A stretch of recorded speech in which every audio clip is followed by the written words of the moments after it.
नेता विरोधी दल। माननीय अधिष्ठाता महोदय, मैं नेता सदन और सदन को अवगत कराना चाहता हूं कि मैं पिछले दिन जो है शिक्षा पर बोल रहा था और करीब करीब जो है शिक्षा पर कई सारी बातों को कर चुका था, लेकिन एक विषय रह गया था जो है कि राजकीय विद्यालयों में जो पुराने 760 विद्यालय उत्तर प्रदेश में राजकीय विद्यालय रहे, उनकी स्थिति तो ठीक है, वो चल रहे हैं, लेकिन जो RMSA योजना, राष्ट्रीय माध्यमिक शिक्षा अभियान की योजना से माननीय अधिष्ठाता महोदय जो विद्यालय खुले,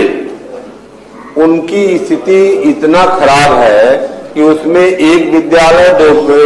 एक टीचर 2 टीचर, तृतीय श्रेणी कर्मचारी नहीं, चतुर्थ श्रेणी का कर्मचारी नहीं,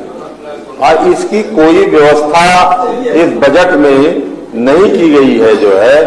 इस तरफ मैं सरकार का ध्यान आकृष्ट करना चाहता हूं कि यह इससे शिक्षा का स्तर जो है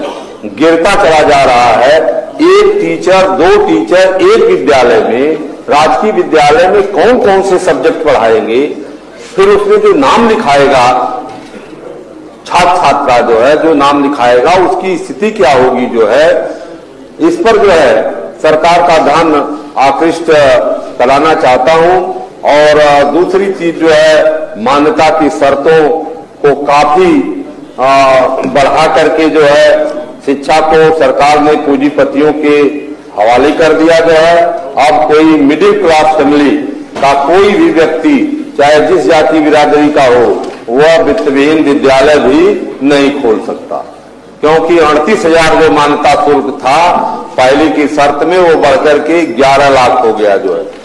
जो 2,000 वर्ग मीटर जमीन लगती थी वह 6,000 वर्ग मीटर जमीन हो गई। जो है मान्यता 3 साल के लिए जो है कर दी गई, अस्थायी मान्यता का प्रावधान कर दिया गया। जो है और अभी हम लोगों ने पिछले कुछ घंटे पहले जो है सरकार से और नेता सदन से निवेदन भी किया था कि जो हाई स्कूल चल रहे हैं, इंटरमीडिएट की मान्यता नहीं प्राप्त कर पाए हैं, वो इंटरमीडिएट की मान्यता प्राप्त करने में उन्हें पुराने मानक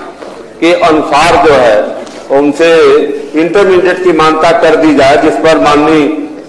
माध्यमिक शिक्षा मंत्री जी ने आश्वासन भी दिया। महोदय, मैं कहना चाहता हूं कि उत्तर प्रदेश में वेतन वितरण नियम 1971 एडेड विद्यालयों में लागू हुआ माननीय बाबूलाल जी के जमाने में। इसके बाद शिक्षा विभाग में जो कुछ भी हुआ, शिक्षकों के हितों में, छात्रों के हितों में, चाहे प्रबंधकों के हितों में,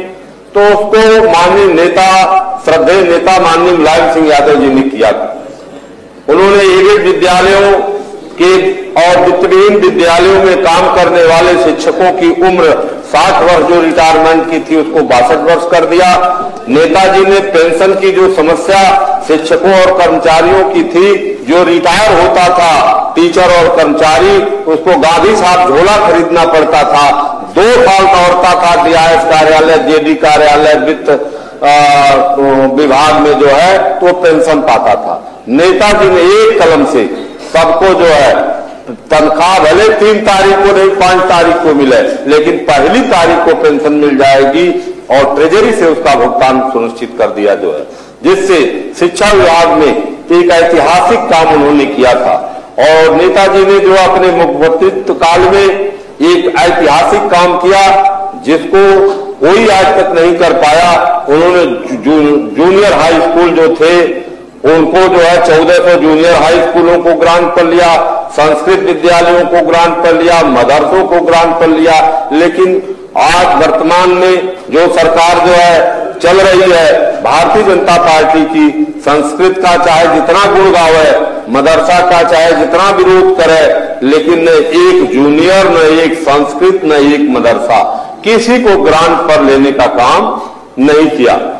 विषय विशेषज्ञों को विनियमित करने का काम नेताजी ने किया था और शिक्षा के प्रचार प्रसार के लिए उन्होंने जो है औद्योगिक विकास खंडों के अंतर्गत इंटरमीडिएट विद्यालयों के लिए 20-20 लाख रुपया, डिग्री कॉलेजों के लिए 40-40 लाख रुपया आर्थिक मदद देकर के उन्होंने विद्यालयों को खुलवाया। और जब उनका मुख्यमंत्रित्व काल खत्म होने के बाद माननीय अखिलेश यादव जी जब उत्तर प्रदेश के मुख्यमंत्री बने तो उन्होंने भी अपने पिता के पद चिन्हों पर चलते हुए जो है शिक्षकों के हितों में बहुत से कार्य किए। उन्होंने भी तदर्थ शिक्षकों को विनियमित किया जो 93 से 2000 तक के तदर्थ शिक्षक थे। 2000 के बाद वालों को उन्होंने कहा था कि हम बाद में करेंगे, लेकिन सरकार चली जाने के कारण नहीं कर पाए। शिक्षा मित्रों को उन्होंने सहायक अध्यापक बनाया। शिक्षा मित्र जो 3500 वेतन पाता था उसको फर्श से लेकर अर्श तक पहुंचाया जो है। और वित्तविहीन विद्यालयों को कि आंसुओं को कोई पूछने के लिए इस धरती पर तैयार नहीं था, तो माननीय अखिलेश यादव जी ने 2 अरब रुपया उनको मानदेय के रूप में ट्रेजरी से देकर के सीधा भुगतान उनके खातों में कराने का काम किया था। और तकनीकी शिक्षा के लिए उन्होंने छात्र छात्राओं को बड़े पैमाने पर लैपटॉप की व्यवस्था किया था। और इतना ही नहीं, जो गरीब परिवार की बच्चियां थी उच्च शिक्षा के लिए बालिकाओं को 30-30 हजार रुपया कन्या विद्या धन देकर के उनको जो है उच्च शिक्षा लेने के लिए प्रेरित किया।